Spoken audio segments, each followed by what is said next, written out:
Probably noticed the increase in electric vehicles advertisements over the past few years, and the desire to heighten the number of EVs on the road has taken another significant leap forward.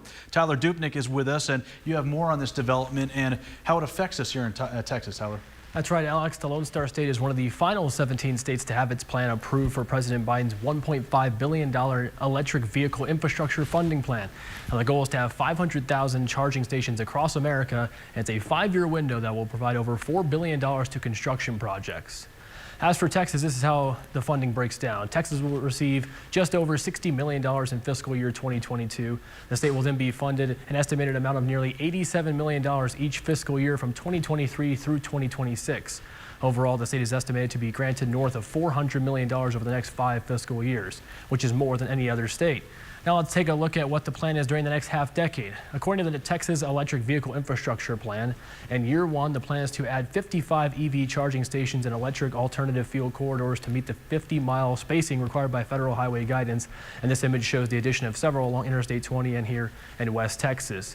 In year 2, the focus will shift to rural counties and small urban areas. This noticeably has a far less significant impact on us here in West Texas. Lastly, year 3, 4, and 5 will keep the same focus by adding EV charging stations to rural areas, which begins to add more in West Texas and in abundance across the Lone Star State. In the Midland-Odessa area right now, most charging areas are at a few hotels and vehicle dealerships, but the West Texas scene is set to improve. In Midland, the Tesla charging station near Antelope Trail and Cholla Road and the Electrify America charging station off Interstate 20 are 2 rare locations in West Texas, as the rest of the area is virtually devoid of any similarities.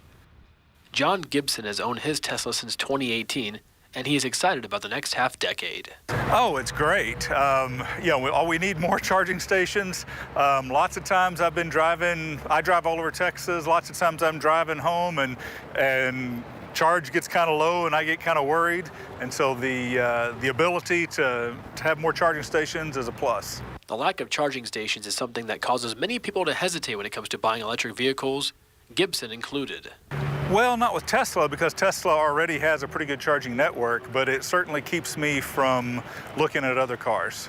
Likely the case for all electric vehicle owners, Gibson is a big advocate for the increase in EV charging stations. I'm all for it. I'm all for the charging stations.